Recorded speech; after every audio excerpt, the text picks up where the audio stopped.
चला आता एरर मधले डीपीपीचा पहिला क्वेश्चन कुठं, दुसरा ना, दुसरा काय बघा, हे mass of a radius of a cross section of the height and cylinder R. Radius बद्दल दिलेले त्यांनी, रेडियस बद्दल काय दिले 0.4 प्लस ऑर मायनस 0.01 0.01. त्याच्यानंतर हे काय दिले मास, सॉरी हे काय दिले तुम्हाला मास दिलेले.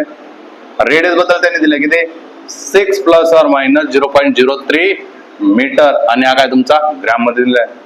अँड हाईट दिले एच, एच तुम्हाला दिलाय 8 plus or minus 0.04 metre. The maximum percentage error in the measurement of density of a cylinder. विचारलं काय डेन्सिटी मधला एरर विचारलं. सिंपल क्वेश्चन होता, डेल रो अपॉन रो. डेन्सिटीचं काय असतं मास अपॉन व्हॉल्यूम असतं. मास व्हॉल्यूमला काय देतो आपण सिलेंडर आहे तर सिलेंडरचा एरिया काय होतं पाय R square.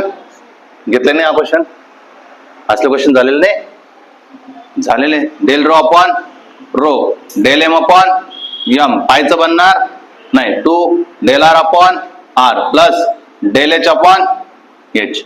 Del M upon M किती, डेल एम ची व्हॅल्यू किती 0.01, एम किती 0.4, 2 डेल आर किती 0.03 डिवाइड बाय काय 6 प्लस डेल एच किती 0.04 डिवाइड बाय काय 8. बघा याला इकडे सरका, एकदम सिंपल कॅल्क्युलेशन आहे. किती होणार याला त्या साइड सरकवलं, याला इकडे सरकवलं तर हा पॉईंट इकडे आला म्हणजे काय झालं तुमचा 0.1 डिवाइड बाय काय 4 झाला ना. कळालं का नाही. याला जर मी अजून इकडे सरकवलं किंवा मी याला असं म्हटलं 1 × 10⁻⁻1 मग हा किती होणार 0.25 होईल. 0.25 इंटू किती 10⁻⁻1 म्हणजे किती येणार 0.025.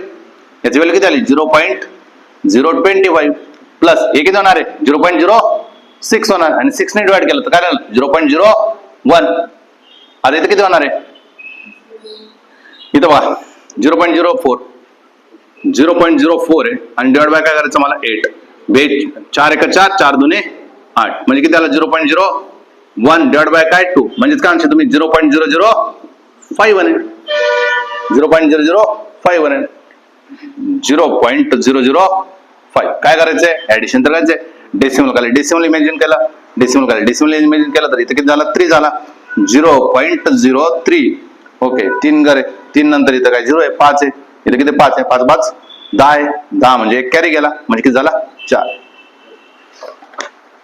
0.4 आणि पर्सेंटेज मध्ये सांगितलं तर काय झाला 100 ने मल्टिप्लाय केलं तर काय झालं 4%. Option number 2.